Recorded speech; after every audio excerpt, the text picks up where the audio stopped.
তাই আমরা সবাই সংঘবদ্ধভাবে এই ডিসিশন নিয়েছি যে আমরা কাল থেকে নিজেদেরকে প্রত্যাহার করলাম।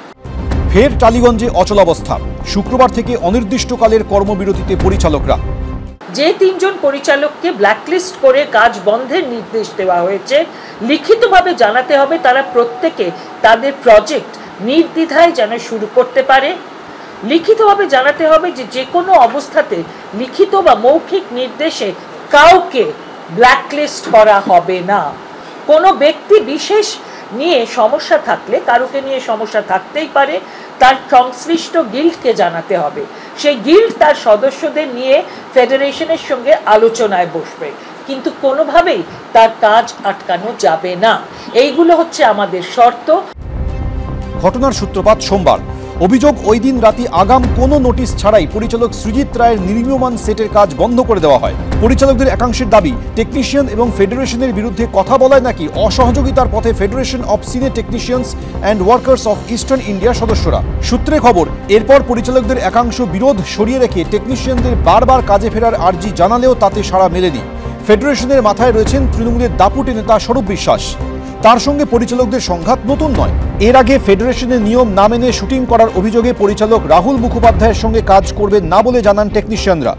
মুখ্যমন্ত্রীর হস্তক্ষেপে সেই জট কাটে, একটি কমিটি তৈরি করার কথাও হয়। কিন্তু স্থায়ী সমাধান কোথায়? পরিচালক সৃজিত রায়ের সঙ্গেও ফের একইভাবে অসহযোগিতার পথে হাঁটতে দেখা যায় টেকনিশিয়ানদের একাংশকে। অসমাপ্ত অবস্থাতেই ফেলে রাখা হয় নতুন ধারাবাহিকের সেটের কাজ। অনুরোধ উপরোধে কাজ না হয়, এবার তাই নিজেদের মধ্যে বৈঠক করে শুক্রবার থেকে ফ্লোরে না আসার ঘোষণা করলেন পরিচালকরা।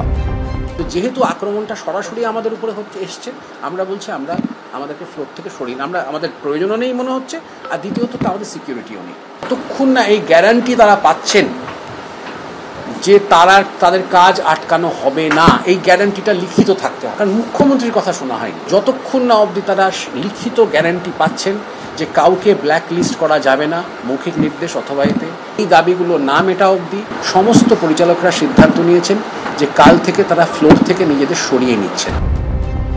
যদিও পরিচালকদের একাংশের এই অভিযোগের প্রেক্ষিতে এখনও মুখে কুলুপ এঁটেছে ফেডারেশন অফ সিনে technicians and workers of eastern India. সমস্যা সমাধানের রাস্তা খুঁজতে শুক্রবার সন্ধ্যে 6টায় টেকনিশিয়ান স্টুডিওতে বৈঠক ডেকেছেন টালিগঞ্জের তৃণমূল বিধায়ক অরূপ বিশ্বাস। তবে আপাতত প্রশ্ন হলো, শুক্রবার থেকে টালিগঞ্জের স্টুডিও পাড়ায় শোনা যাবে না লাইট, ক্যামেরা, অ্যাকশন? পরিচালক ছাড়া কি শুটিং সম্ভব? বারবার কেন হস্তক্ষেপ করতে হয় শাসককে? স্থায়ী সমাধান কোথায়? অতসী মুখোপাধ্যায়ের রিপোর্ট, এবিপি আনন্দ, কলকাতা।